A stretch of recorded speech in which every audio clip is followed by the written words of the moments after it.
추운데도 불구하고 우리 김일기 박사님께서 서울서 이렇게 내려오셨는데 아마 캐도 남마처럼 명쾌하게 아마 강연을 해 주실 거예요. 오늘 이 추위가 날아갈 정도로 열정적으로 아마 재미있게 해 주시리라 기대를 합니다. 강의를 시작하기 전에 제가 한 6개로 했는데요. 여러분이 대북정책 통일정책을 보시면서 저는 개인적으로 3가지는 꼭 여러분이 이해를 하고 가셔야 됩니다. 첫 번째는 5년 동안 할 게 별로 없다. 그러니까 어떤 정부도 어떤 정부가 문재인 정부든지 박근혜 정부든지 대한민국의 김대중 정부부터 하든지 그 전부터 보더라도 어떤 대통령도 대북 통일 정책에서 칭찬을 받는 대통령은 별로 없다. 차이가 없어요. 진보든 보수든 내용이 똑같습니다. 차이가 있다면 그 내용들을 앞에다 놓느냐 뒤에다 놓느냐 차이예요. 앞에다 놓느냐 뒤에다 놓느냐. 그러니까 윤석열 정부의 대북정책도 나중에 보시겠지만 문재인 정부나 박근혜 정부나 노무현 정부나 차이가 별로 없습니다. 거의 비슷하다. 왜? 이미 대한민국에서 남북관계를 하는 데 있어서 나타난 문제는 똑같습니다. 지금 이 남북관계 현재는 윤석열 정부가 대북정책이 나오게 된 배경이에요. 배경. 왜 윤석열 정부는 담대한 구상하고 이 소위 해서 윤석열 정부의 대북정책을 이렇게 만들어서 냈느냐? 그 배경입니다. 첫 번째, 남북관계가 중단되어 있는 상태입니다. 그럼 언제부터? 여러분은 공무원이고 아실 수도 있고 모르실 수도 있고 아마 이 분야는 잘 모르실 거예요. 문재인 대통령 임기 동안에 문재인 대통령 임기가 작년까지였죠. 2011년도까지. 그리고 5년이었잖아요. 2017년부터 시작했나요? 남북대화는 언제까지 했을 것 같아요, 여러분? 제가 써놨잖아요. 17년, 18년 딱 2년 했어요, 2년.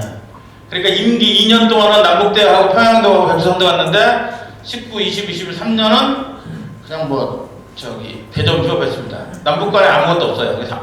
그러니까 착시현상은 워낙 앞에 2년이 강렬했기 때문에 3년이 착시현상이 있는데 3년 동안 아무것도 안 했어요. 3년 뭐 했나? 뭐 했어요, 3년 동안? 코로나19 뒤치다거리 하다가 소위 코로나19 때문에 아무것도 할 수 없는 상황이 걸렸죠. 그래서 없습니다. 어쨌든 3년 동안 없어요. 당한 거죠. 그래서 여러분, 왜 북한이 이렇게 대화에 안 나오고 소위 얘기해서 꽁꽁 걸어 잠그고 미사일을 쏘아대면서 소위 이건 속된 표현으로 신경질을 부리고 짜증을 내고 있느냐? 일단 2019년도 2월 하노이에서 김정은이 아주 우리 애들 표현으로 몸 망신을 당했습니다. 왜냐? 그 당시에 하노이 2019년을 잘 보면 김정은이 그 전에 싱가포르에서 트럼프를 만날 때는 비행기를 타고 갔어요. 그리고 트럼프를 만난다는 마음에 너무 즐거워서 빨리 가서 보고 싶어서 북한 비행기가 안 되니까 중국 비행기 빌려 타고 갔잖아요. 여러분도 보시면 아시겠지만. 가서 비행기 타고 가서 1차 회담하고 왔습니다.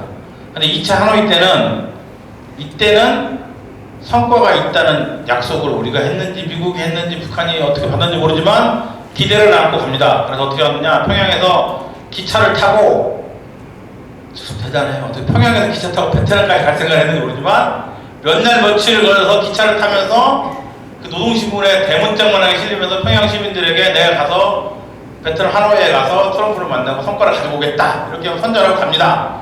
갔는데 올 때 빈손으로 달랑달랑 왔죠.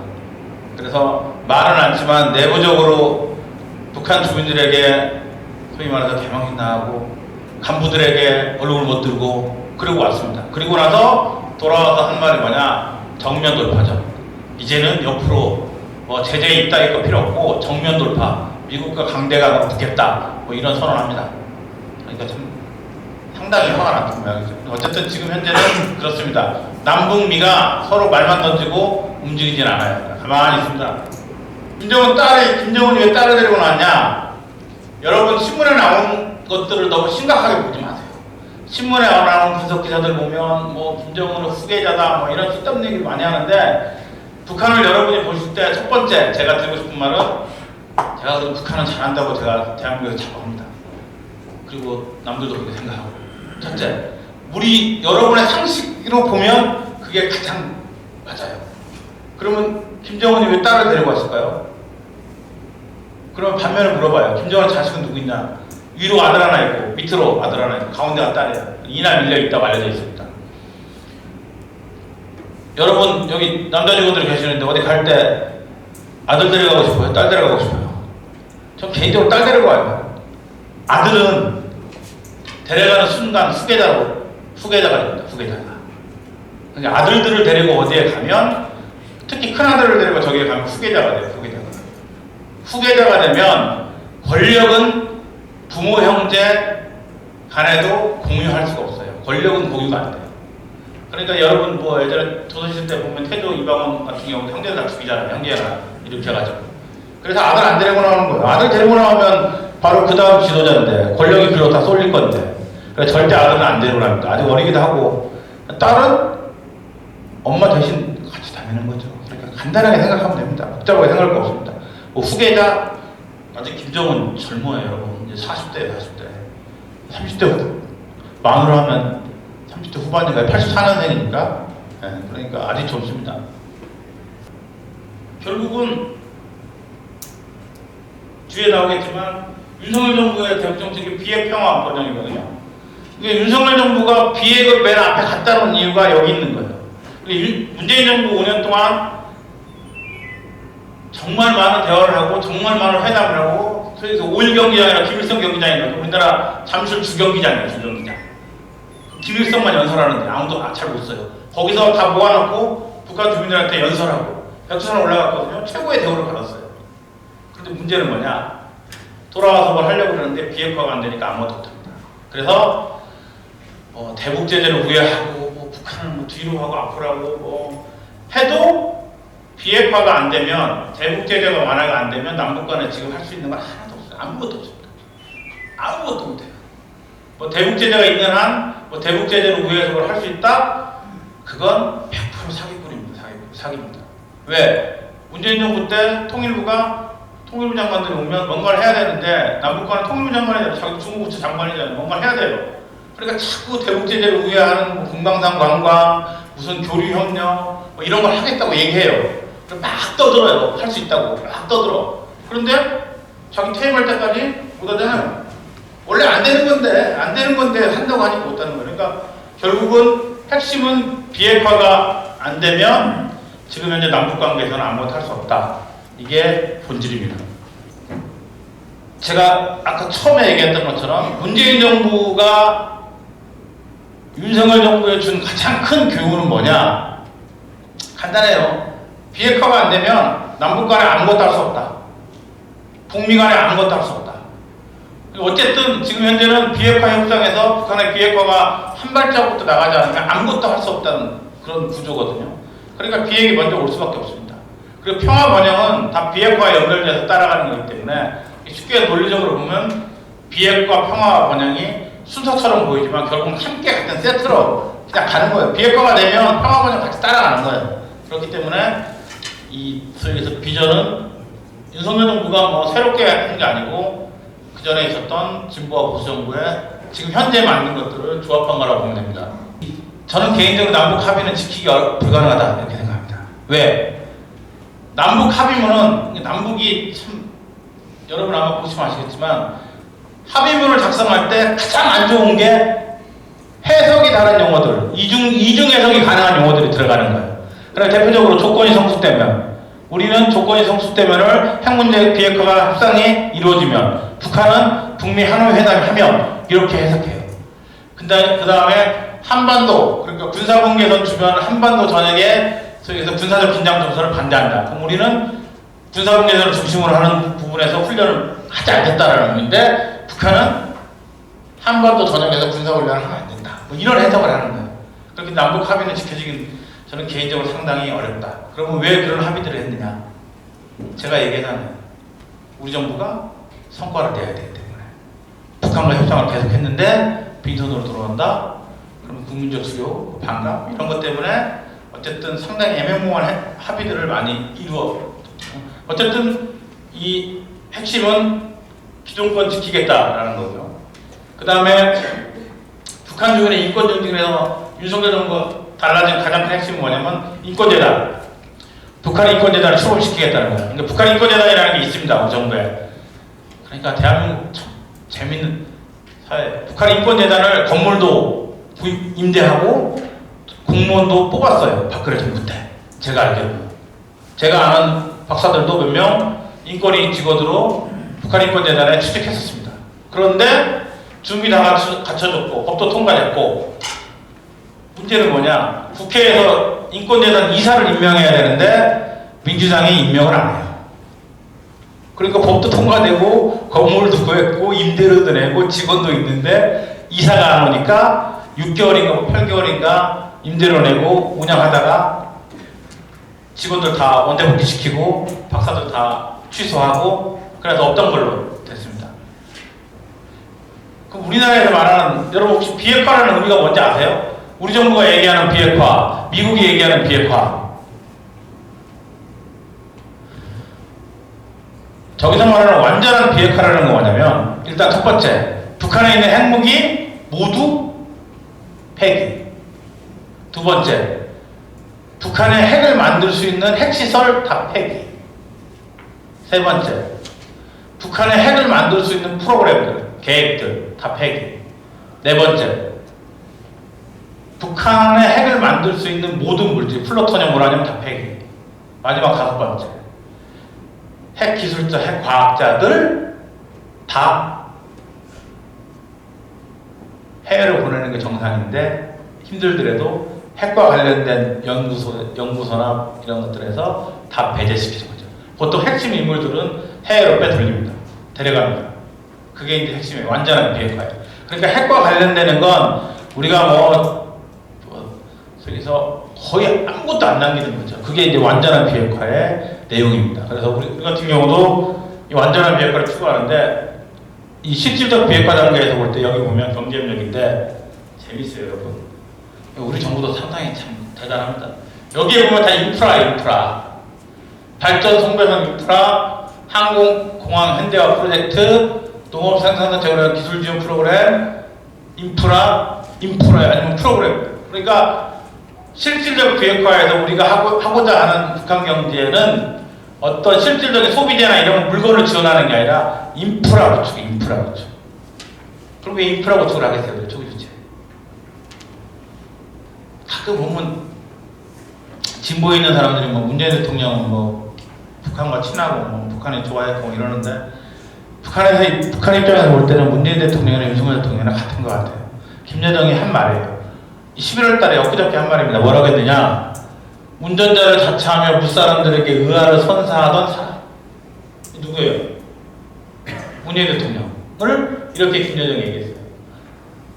그 다음에 제멋에 사는 사람. 이분은 누구겠어요? 윤석열 대통령. 김여정이 이렇게 표현합니다. 그리고 문재인이 앉아 해먹을 때에는 적어도 서울이 우리의 관역은 아니었다. 문재인 대통령이 있을 때는 서울이 북한의 타격 목표는 아니었는데 윤석열 대통령이 등장한 다음에는 타격 목표다. 이렇게 얘기하는 것 같고. 그 다음에 국민들은 정권을 왜 그대로 보고만 있는지 모를 일이다. 그러니까 우리 국민들에게 반윤석열 정부 투쟁에 나서라. 이렇게 선동도 하고 있어요. 그래서 그런지 몰라도 요즘 보면 윤석열 대통령 퇴진 집회도 열리던데 한지 얼마나 됐다고 내려오라고 그래. 좀 하게 좀 더 지난 다음에 하든지. 어쨌든 이렇게 얘기합니다. 별로 우리 정부에 좋은 얘기를 안 해요. 그런데 여러분이 또 한 가지 여기서 아셔야 되는 건 뭐냐? 북한이 김대중 정부 이후로 우리 역대 정부 출범 초기에 우리 정부에 대해서 칭찬하거나 아주 잘하고 있습니다. 기대가 됩니다. 우리를 한번 쳐다봐 주세요. 이런 얘기 한 적이 없습니다. 김대중 정부든 노무현 정부든 이명박 정부든 박근혜 정부든 문재인 정부든 등장하자마자 그냥 때리기 시작합니다. 때리기 시작해요. 미사일을 쏘거나 핵실험을 하거나 아니면 막 소위 얘기해서 대북정책 전환해라. 왜? 새로 등장한 정부의 성격이 어떤지 잘 모른단 말이에요. 그러면 북한 입장에서 볼 때는 새로운 정부를 자기들에게 유리한 방향으로 이끌어가야 되는데 이 정부가 어떤 생각을 가진지 모르기 때문에 일단 길들이기를 하고 싶고 공격을 해서 자기 편을 만들고 싶은 거죠. 그렇기 때문에 공통되게 합니다. 1년 정도는 거의 압박을 해요. 그리고 1년이 지나고 나면 언제 그랬는지 엊그저께까지 미사일 쏘고 그 다음날 돼서 대화하자고 그럽니다. 그리고 얼굴 두꺼워요. 왜냐면 평창 때도 그랬잖아요. 평창 전까지 미사일을 계속 쏘대다가 갑자기 1월 1일 날 우리 평창 올림픽 가고 싶다. 만나자. 그럼 어떻게 해요? 우리 정부도 나가서 만났잖아요. 그래서 김여정이 우리 쪽에 오고 그 다음에 노무현 대통령 때도 계속해서 핵실험하고 2차 핵실험하고 이렇게 하고 박근혜 정부 때도 개성공단 수익에서 문 닫아 걸고 뭐 이런 식의 그런 식으로 하다가 어느 날 갑자기 대화하자 나오는 게 북한의 보도적인 패턴입니다. 그 통일 방안이 크게 세 단계로 되잖아요. 네. 교류와 협력, 연합, 통일 이렇게 되는데 이 단계에 대한 부분에 어떤 변화를 모색을 하는 건지 아니면은 제가 얼핏 듣기는 또 비핵이 이 부분에 뭐 들어간다 이런 얘기도 있었는데 이런 부분과 또 함께해서 적어도 통일 방안이라면은 국민의 어떤 합의 부분도 필요한 부분인데 한 정부가 우리 민족의 운명을 결정할 이 통일 부분을 쉽게 이렇게 결정해도 되는 부분인지 또 아까 교수님께서도 뭐 손을 조금 봐야 된다는 이야기도 있었는데 거기에 대한 의견도 같이 한번 여쭤보고 싶네요.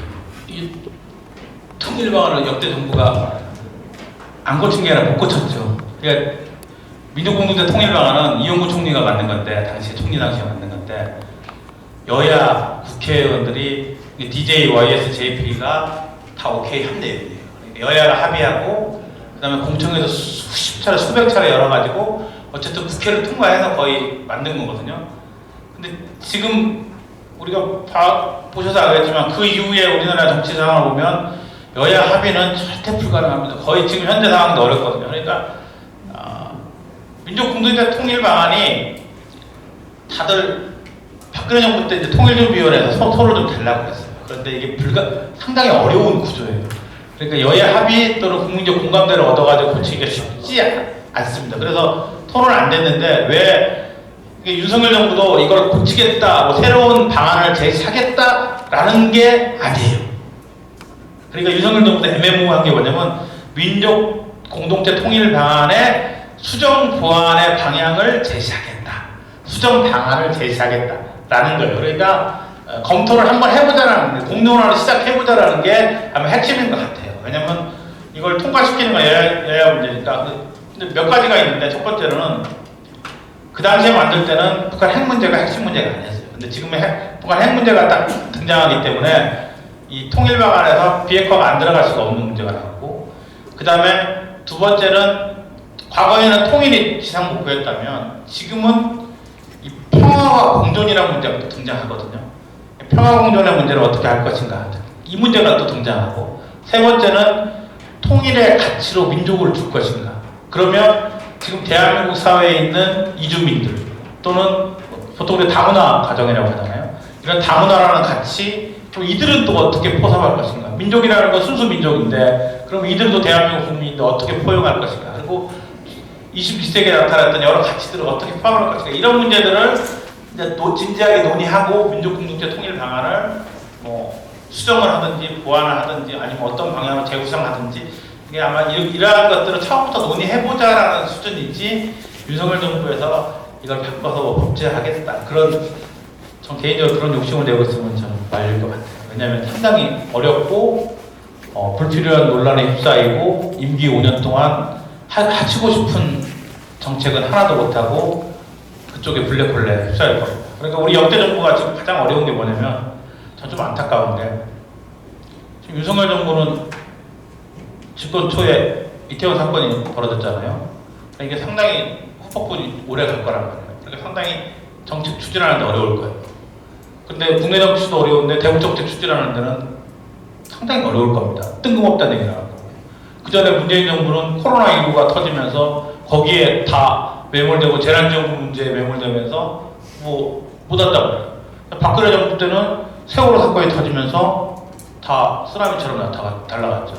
이명박 정부 때는 광우병 사태로 집권초부터 이렇게 되죠. 그다음에 문재인 정부 때는 노무현 정부 때는 탄핵. 그러니까 대한민국 대통령 임기 5년이거든요. 5년인데 5년 안에 그런 대형 사건들이 터지면 이 사건에 다 매몰되면 어떻게 되냐? 모든 정치적 역량이 국내에 집중되면서 이 대북 정책의 역량이 상당히 어려워요. 그러니까 대북 정책은 진정성을 가지고 계획을 세워서 순수하게 이렇게 순서대로 추진하기보다는 그냥 밀어뒀다가 거의 소윈도우식으로 본인의 업적 창출이나 뭐 마지막에 뭐 소위 해서 정상회담 한 번 하고 뭐 이런 식의 형태로 갔던 게 지금 대북 정책의 문제가 아니었답니다. 그래서 윤석열 정부도 그렇게 안 하겠다고 이야기하고 담대한 구상을 내놓고 추진을 하지만 현실적으로 제가 볼 때는 지금 상황이 그렇게 녹록지는 않다라는 게 제 생각입니다. 너무 걱정 안 하셔도 돼요, 회장님. 네. 한 분 더 계시면 받고 아니면 그만하겠습니다. 네, 여기까지 하겠습니다.